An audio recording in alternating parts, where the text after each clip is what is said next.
Black Friday 2013. The biggest shopping day of the calendar year. Americans from all over the country, coming off a recession and finally with some spending money in their pockets, are flocking to retail stores like Target for holiday deals and Christmas shopping. Parents, children, grandparents, teenagers buying toys, clothes, supplies, electronics, home decor, and games. Meanwhile, lurking in the background, a danger that no one could foresee, but everyone would soon feel. At each of Target's nearly 2,000 store locations, customers push their shopping carts down the store aisles, pick out what they want, then approach a cashier's desk, swipe their credit cards, and head home. Everyone walks out a bit happier than when they'd walk in. What these hundreds of thousands of individuals didn't know as they drove home from the store that day, they'd just sign away their credit card data to black market criminals. If movies have taught me anything, it's that if you want to rob a bank, you dress as the cleaning crew. Okay, movies probably aren't the best way to learn about crime. Really, if you want to rob a bank in 2018, the best way to do it is probably to go in as a hacker. But have you ever seen any of those movies I'm talking about? Usually, there's about a small team of quirky, middling criminals trying to pull off the mother of all hastes. You've got a sniper planted on the roof of a building across the street from the bank. The resident hacker sits in a van nearby, relaying information to the team. A couple of other guys are armed and ready to blow everything up should the plan go sideways.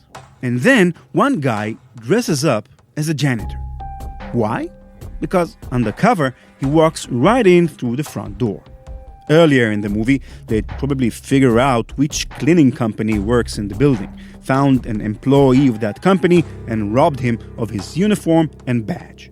Now our guy is walking past front desk security without raising any alarms. Maybe he goes up to the top floor executive's office and inserts a malicious USB into the CEO's computer while they're in the bathroom. Maybe he's packed explosives to plant on some big metal vault door. All the while, anytime somebody comes walking in, he has to start sweeping and whistling again. However it goes, the janitor guy is the most important part of the mission. He's the one who will give the signal for the plan to commence. Why am I telling you this? Because when Target was hacked in 2013, it was complicated. It involved a well-crafted, specially written malware, a small business in Pittsburgh, an unknown backdoor to a large corporate database, a black market financial fraud store and its leader, lawsuits, firing, etc. You'll hear all about that in the coming half hour. To understand exactly how Target got hacked, though, all you need to do is picture those bank heist movies. The big bank, the cleaning company, the janitor clothes, the plant. And just like in the movies, it totally worked. Fazio Mechanical is a Pittsburgh, Pennsylvania-based HVAC company. HVAC as in heating, ventilation, and air conditioning. It's a medium-sized Midwestern enterprise, family-run, 30 years old now. Its executives sort of look like Sopranos characters. There's no obvious reason why Fazio would be in the middle of a major corporate cybersecurity incident, just like you wouldn't expect your uncle's garage door company to be at the center of a nationwide news scandal. You could imagine that of everyone who saw this story unfold and thought to themselves, Fazio who? Mr. Fazio himself would have been the most surprised of all when the FBI came knocking on his door. How could refrigeration have anything to do with computer hacking? He might have said to himself in his exquisitely cooled office.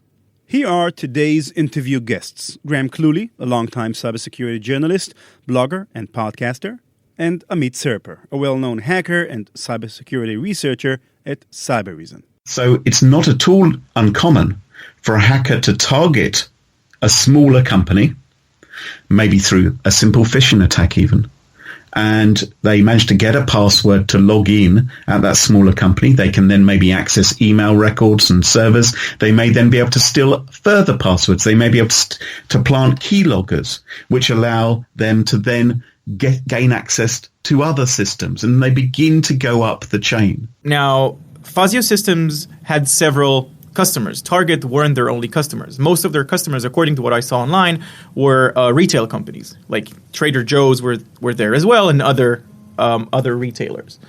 Now, obviously, they don't want to travel to their customer site often because their customer sites are all over the U.S. And sometimes they want to connect to their equipment remotely and modify some settings or just monitor it, see how cool or how warm the place is. So they will have access to their equipment, to the HVAC equipment that is connected to Target's network. So if you want to attack Target's network, and you as an attacker assume that Target themselves are going to be relatively secure, but you know because you have information about Target using an HVAC provider such as Fazio Systems, and you can assume that usually those vendors or those shops basically are not as secure. Eventually, they found themselves on the Target network and able to access Target's point-of-sale machines to install their RAM scraping malware, which obviously was capable of stealing credit card information.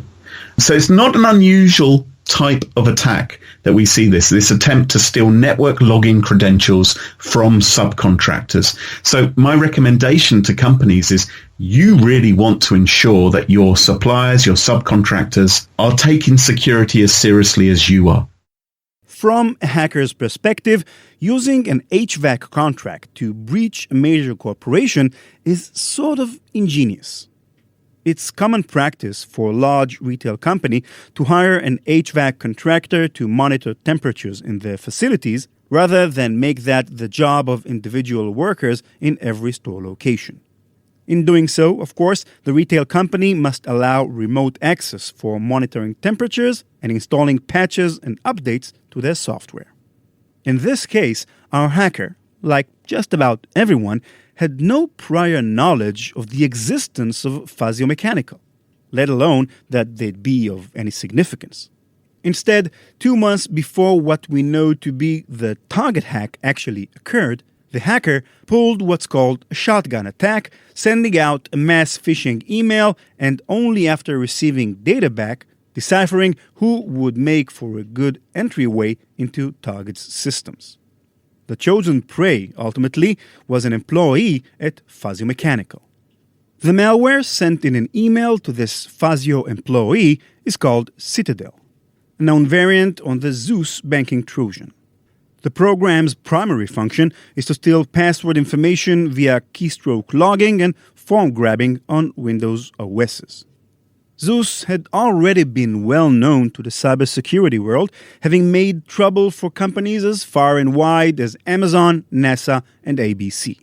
By 2013, any reputable enterprise cybersecurity software would have been able to detect the program as soon as it began to run. And here is why Fazio was picked on as opposed to any other Target contractor. Your parents' laptops have a better cyber defense than the entire Fazio company did. I guess on some level I understand. This was a small business selling refrigerators in Pittsburgh. Hardly the sorts of people you'd imagine would be of any interest to hackers. The company's IT team was made up of 0 people. It didn't exist. The software they used for cybersecurity, the free version of Malwarebytes antivirus. To be certain, Malwarebytes is a solid and popular antivirus program for individual computers. The free version, however, provides no real-time scanning function, meaning an intrusion into a system won't be detected until an administrator runs a test to look. It should also be noted that Malwarebytes' licensing agreement expressly states it is not made for commercial use. What this all added up to was the sort of thing you've heard many times before on our show. An employee faithfully clicked a phishing link in a malicious email. From there, it was about waiting until the employee entered his login credentials for Target's online work order portal. By logging those keystrokes, the target hacker gained their janitor's uniform. Around this point came Target's first mistake. Let's say you're an enterprising hacker looking to breach a major corporation. What might you have to do? Even if you already have a partnering company's private credentials, mapping the internal network of a major corporation won't be easy, and it'll take a lot of time and resource. The target hacker had to do very little of that. Actually, Target did their work for them. A quick Google search in 2013 could have revealed Target's suppliers portal, their facilities management and supplier downloads page, within which are thorough details about resources available to contracting companies and how to interact with Target's systems. In other words, how to look like you're a real janitor when you walk in the building. With Fazio Mechanical's logging credentials in hand, the attackers were able to make their entryway into Target's systems. How exactly is to this day not publicly known. Different experts have different views, but the prevailing theory is that the attackers somehow used Target's Ariba portal as their vehicle. Ariba is a system Target uses to coordinate work orders and payments with contracting companies. Perhaps you're familiar with this kind of thing if you've ever gotten paid online by a company you work for. It's really boring stuff. However, looked on from a malicious point of view, a portal connecting two computer systems is like a bridge over water. By exploiting Ariba, the hacker found their way into Target's internal file servers.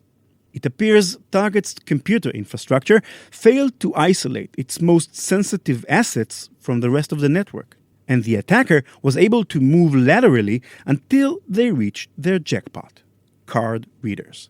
Now, the problem was that in IT security, when you build your network, when you have a big business, you always want to segment the network in a way that different departments or different pieces of equipment only have access to what they need to have access to.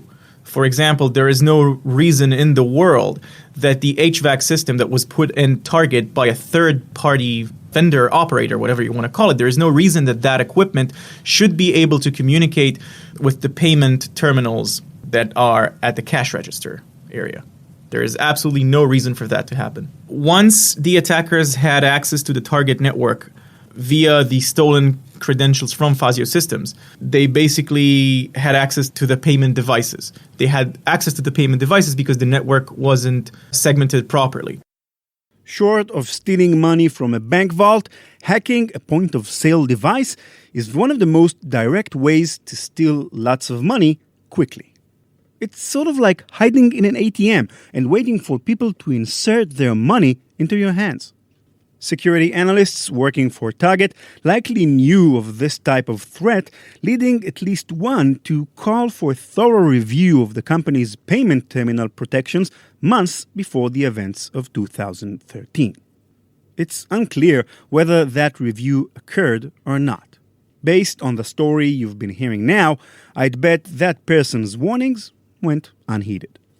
Between November 15th, Thanksgiving, and November 28th, Black Friday, in 2013, the Target hacker successfully uploaded their malware to a small number of point-of-sale devices in Target's stores. This, in effect, was a trial run to see if the malware would work as it was designed to and to see how system administrators would respond. First, the malware. Did it work? Yes, like a charm. Once they had access to those devices, using various methods, they basically created memory dumps of the memory from those payment systems.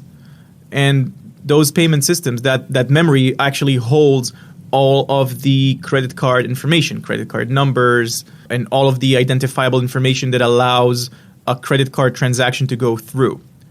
Once the attackers have code running on those terminals, they can basically scrape the memory from the application that handles the transaction, thus acquiring all the important information that they want to exfiltrate. The software used to hack Target was a Target-specific variant of Black.pos. Black.pos was relatively new in 2013, but commonly available on cybersecurity forums, running at $1,800 a pop for a budget version and $2,300 for the full version. Full in that it allows for criminals to encrypt their stolen data, a real middle finger to whomever you end up hacking. It's a program built for point-of-sale machines with card readers running over Windows operating systems. Most often, vulnerable POS computers are identified for their weak administration credentials or unpatched software. Once uploaded to a POS machine, Black.pos works like a charm, reading the information from a credit card strip as quickly as it's swiped. Criminals are then able to clone credit cards with as much effort as it takes a college freshman to print a fake ID.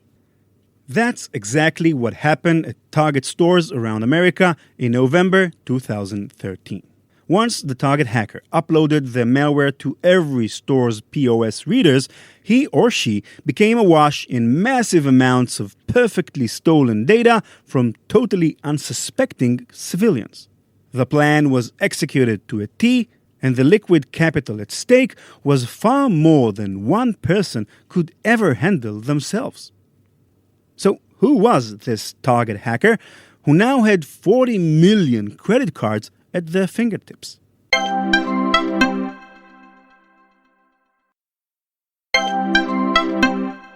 December 23rd, 2013, 10:08 a.m. Hi, you better contact me from another jabber that's not associated with your name. I've got an offer for you. Why from a different jabber? Because I've got an offer for you. So you don't think I'm trying to play games and fool around with logs after you read my offer. What kind of offer? $10,000 not to post your article. Andrei Hudirevsky is a handsome, lanky kid with short brown hair. He lives in Kronomorsk, Ukraine, a port city slightly grayer and more industrial than your average beach town. The kind of place where a kid might get bored and fall into the wrong crowd. On his personal website, Andrei states his life goals: to move to Helsinki, Finland, marry his girlfriend, and buy a red $20,000 Toyota Solara. Also, to achieve world domination. If you were to pass him on the street, Andrei might come across as a college student, maybe an intern at some sort of finance firm. He surely doesn't look like the leader of a black market cybercrime outlet. The week after first breaking news of the Target hack, cybersecurity journalist Brian Krebs took the name of the dark web website where the credit cards were posted, rescutter.la, and traced backwards to see what other information might be out there about someone by the name Rescutter.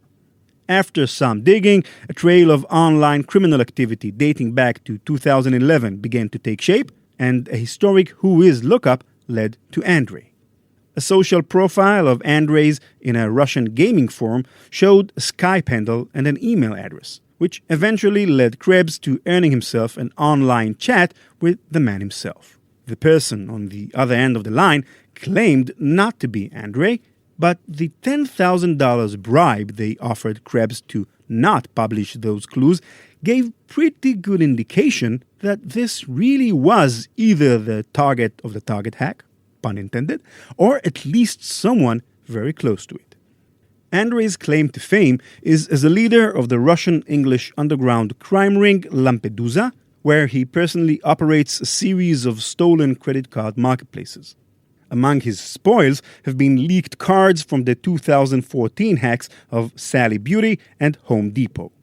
Sure enough, shortly after Black Friday in 2013, one of Andrei's outlets began advertising a new batch of 1 million cards up for sale. Carding, which is what this part of this shady business is called. Carding has huge communities, both in the clearnet and the darknet. There are very large-scale forums where all sorts of shady actors exchange or sell credit card information. We need to understand this data contains names, full credit card numbers. Sometimes it contains physical addresses as well. All sorts of information that makes it easier not only to steal money, but to actually assume someone else's identity.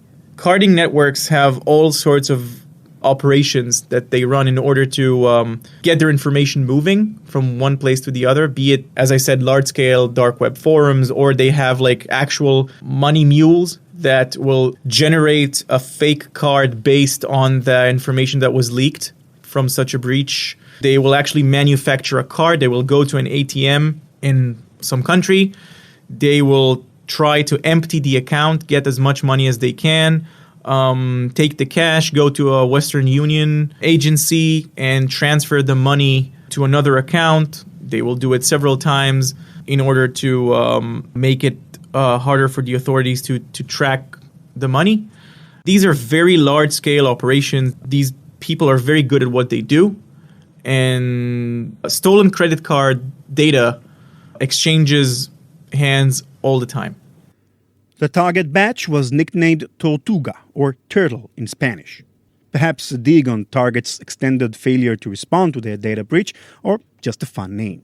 In the month following the Target hack, Tortuga would be updated regularly with millions of new cards. Andre really did operate Tortuga like a business, creating a personalized logo for the batch and advertising a 100% money-back guarantee for any purchases that were found to have been cancelled by the card issuer.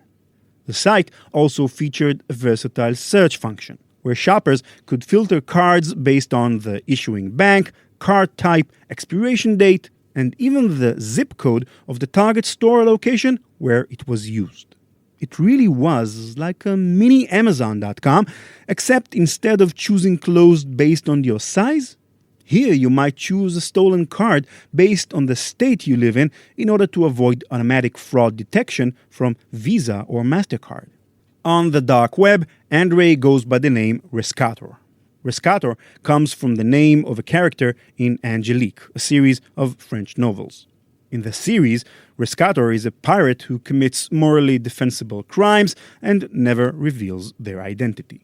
To this day, the exact identity of the Target hacker has not been definitively confirmed. Back to Target. How did they respond to their hack? In short, not well. The problem was this. We know that the timeline of the attack began on Thanksgiving and kicked into gear on Black Friday. However, the public didn't become aware of any of it until December 19th, more than a month after the first system breach. What happened in that month? In a congressional testimony on February 4th, 2014, Target's chief financial officer, John Mulligan, like when you screw up real bad in golf, clarified how Target screwed up their cybersecurity. The company didn't learn that there was anything amiss until December 12th, a whole 2 weeks after the incident, he claimed, when the U.S. government paid them a visit to give the news. Perhaps Mulligan was unaware of the real story that would come from Bloomberg Businessweek 1 month later. It turns out Target had installed FireEye, a business-oriented cybersecurity software, 6 months prior to November 2013. As soon as the hacker first uploaded their code to Target's POS systems on November 15th, FireEye lit up with an unfamiliar detection, named malware.binary, and sent automatic notification to Target's systems administrators. FireEye's warnings are graded according to the severity of malware detected, and this program was given the highest rating. Target representatives either didn't see the warning signs or just didn't act on them. The weak link is always the human being. The joke is PEBCAC. The problem exists between keyboard and chair. It's the fleshy human, always who is the weak link in computer security. Computer security is not a technical problem. The software generally does a pretty good job. Post-mortem reports speculated the company's IT department may not have been properly staffed, despite being 300 people deep, or simply may not have fully trusted their new security software. Either way, as FireEye's notification kept coming as the attack progressed, this time with the hackers' server addresses and escape routes where the stolen data was to be sent, each one in turn kept getting ignored. And if that wasn't enough, Target had another team located in Bangalore, India, whose job it was to monitor their computer systems 24/7. That team notified Target's Minnesota headquarters on November 30 that a breach had occurred. It seems no further action was taken. Symantec, another cybersecurity software installed on Target's systems, also detected the activity at this same time. Symantec has a built-in feature that deletes malware upon detection. Target had that feature turned off. This wasn't just being asleep at the wheel. This was standing in a panic room, alarm bells ringing, red lights flaring, and continuing on with business as usual.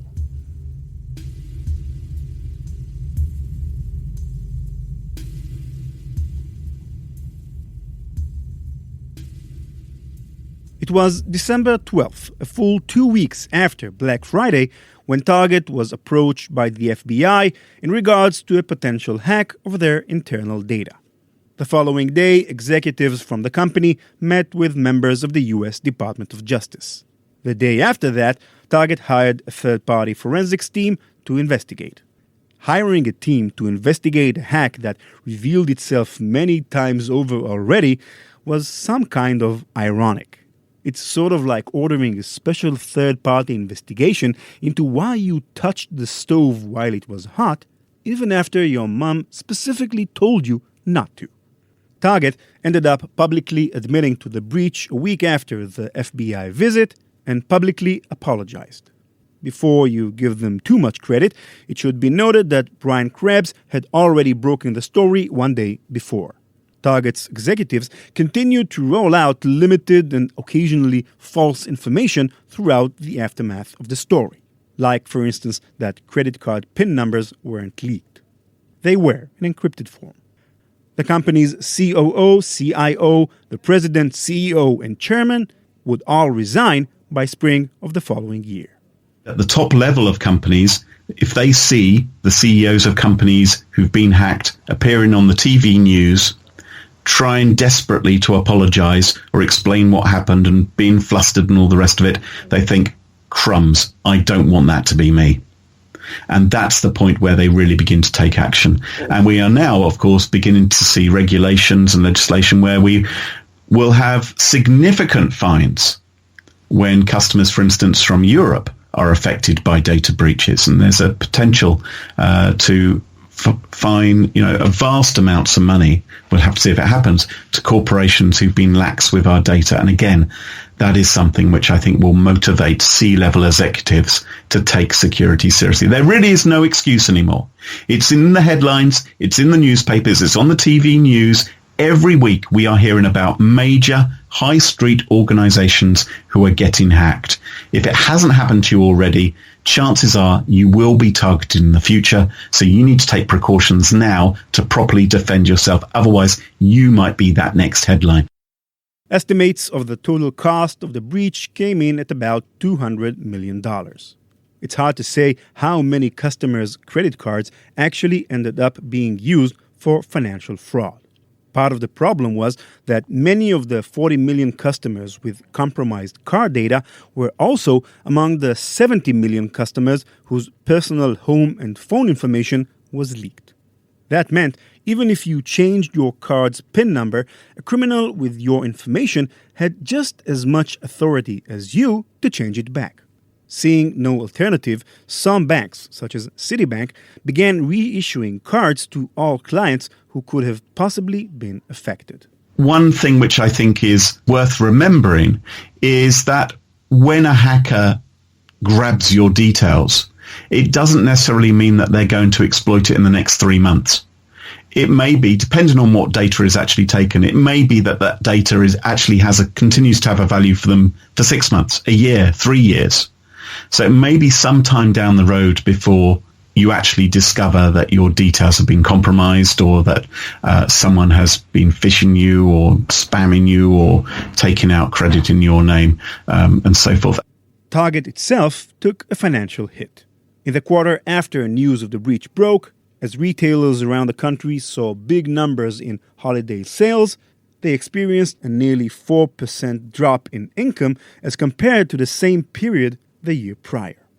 As part of their recovery effort, Target committed $100 million to upgrade its cyber defenses, including enhanced monitoring and security of internal data, limited vendor access to the company's own network, and implementation of chip and pin mechanisms for point-of-sale devices in all stores.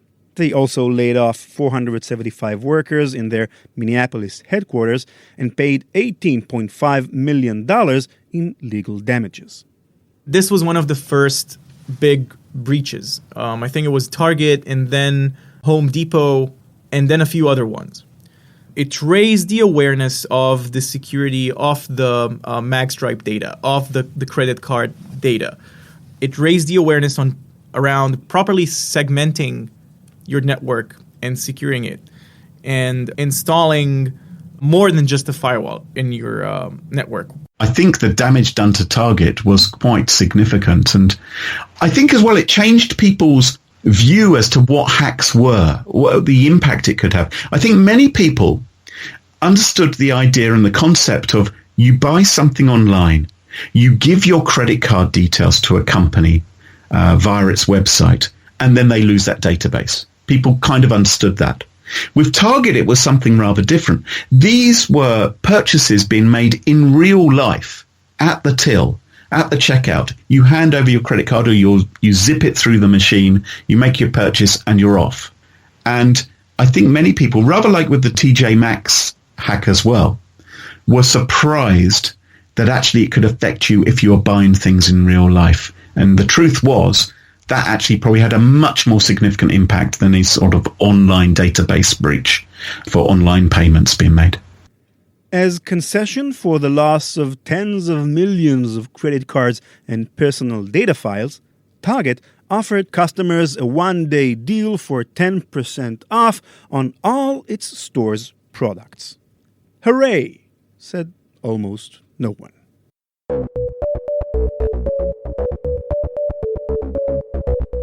Thanks for listening. That's all for the Target hack, but stick around for our next episode for more malicious goodness. If you liked this episode, feel free to leave us a review on iTunes. I'm Ran Levy. This has been Malicious Life. Visit malicious.life to subscribe to our podcast, read full transcripts, and download other episodes. If you have your own stories to share from the Target hack, from people you know, maybe even yourself, find me on Twitter at @RanLevy, RANLEVI. Malicious Life is produced by PI Media. Thanks again to Cybereason for underwriting the podcast. Learn more at cybereason.com. Bye-bye. CK Music.